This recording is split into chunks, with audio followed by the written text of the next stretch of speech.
মুসলমান ভাইরা রে আমার, হযরতে হুদ আলাইহিস সালাতু ওয়াস সালাম সাদ্দাতকে এক আল্লাহর দাওয়াত দিতেছেন।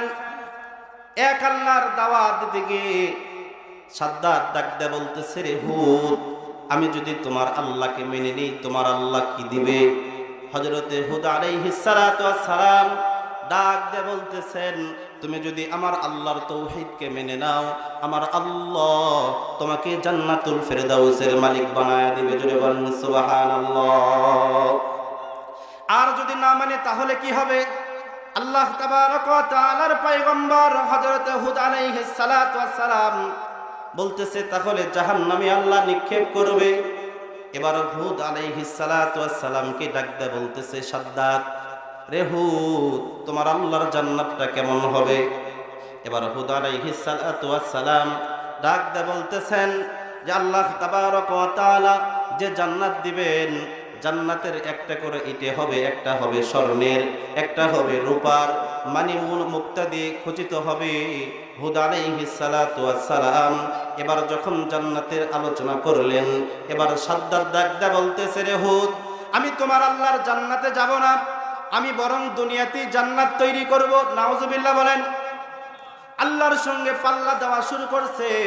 আল্লাহ তাবারক ওয়া তাআলা বলেন, রে গোলাম, আমি আল্লাহর সঙ্গে পাল্লা দিয়ে কেউ ঠিক জিততে পারে নাই, ময়দানে টিকতে পারে নাই। কথা বলেন ঠিক কিনা?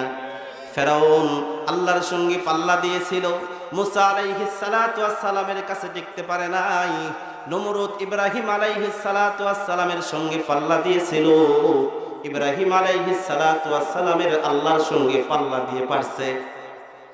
এই বাংলাদেশের স্বৈরা শাসক 16টা বছর আল্লাহর সঙ্গে পাল্লা দিয়েছিল। কথা বলেন ঠিক কিনা?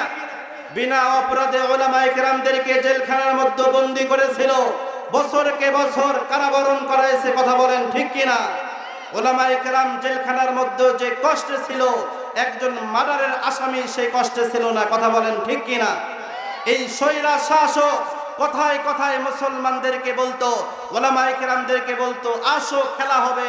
যখন উলামায়ে কেরাম, বাংলার তৌহিদি জনতা, ছোট্ট ছোট্ট স্কুল কলেজের বাচ্চারা যখন ওই ময়দানে হাজির হয়েছে, বুড়া বাবাজির প্রয়োজনীয় হয় নাই, ছোট্ট ছোট্ট বাচ্চাদের লোড নিতে পারে নাই, ইন্ডিয়ায় পালায় গেছে। কথা বলেন ঠিক কিনা? বলেছিল 40 সাল। কথা বলেন ঠিক কিনা? আল্লাহ বলতেছে কোনো 40 সাল না, 45 মিনিট সময় বাঁচতে চাও ইন্ডিয়ায় যাও। কথা বলেন ঠিক কিনা? আল্লাহ বলেন আমার সঙ্গে পাল্লা দিয়ে কেউ চলতে পারবে না। তাহলে বোঝা গেল আল্লাহর সঙ্গে পাল্লা কখনো দেওয়া যায় না, বরং আল্লাহর তাওহীদকে যদি মেনে নেওয়া যায় তাহলে আল্লাহ দুনিয়াতেও রাজত্ব দান করবে, সম্মান দান করবে, পরলৌকিক জগতেও আল্লাহ সম্মান ইজ্জত দান করবে। কথা বলেন ঠিক কিনা? মুসলমান ভাইরা রে আমার, হযরতে হুদ আলাইহিস সালাতু ওয়াস সালাম এক আল্লাহর দাওয়াত দিতেছেন। এবার সাদ্দাত জান্নাত বানান শুরু করলো। জান্নাতের কত বড় চওড়া? 120 মাইল লম্বা জান্নাত, 50 মাইল প্রশস্ত।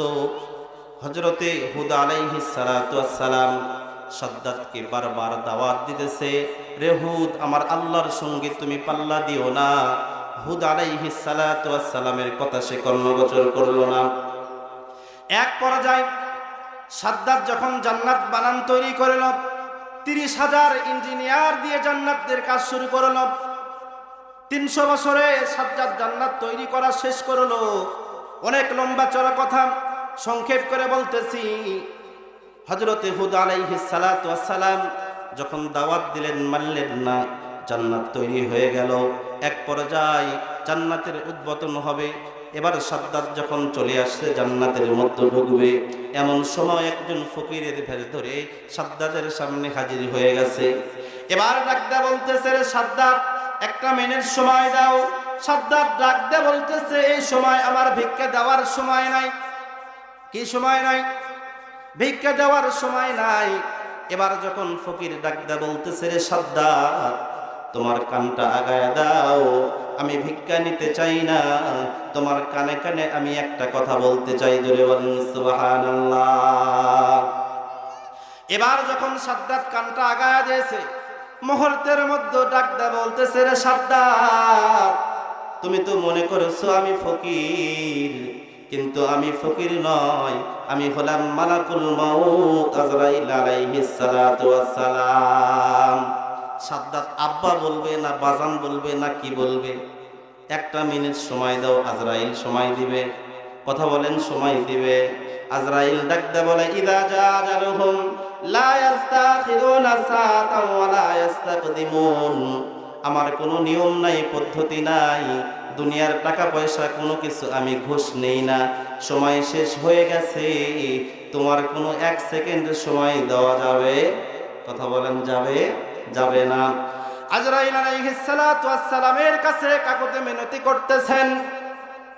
আল্লাহ তাবারক ওয়া তাআলা আজরাইলকে ডাক দিয়ে বলতেছে, রে আজরাইল, রূহ কবজ করতে মনে হয় তোমার মায়া লাগতেছে।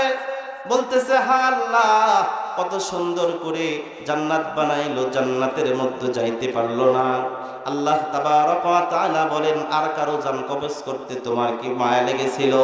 আল্লাহ তাবারক ওয়া তাআলার ফেরেশতা আজরাইল ডাক দিয়ে বলে, হ্যাঁ, নদীর মধ্যে একটা তক্তার মধ্যে সবেমাত্র সন্তান প্রসব করেছিল একজন মা। ওই মার নিজের সন্তানকে প্রসব করার পর ওই সন্তানের মুখটা মার স্তনে লাগাইবে, এমন সময় আপনি অর্ডার করেছিলেন রে আজরাইল, ওই সন্তানের মুখ মায়ের স্তনে লাগানোর পূর্বে রূহটা কবজ করে নিয়ে আসো। ওই জনম দুঃখনী মার রূহ কবজ করতে আমার বড় মায়া লাগছে। সুবহানাল্লাহ বলেন।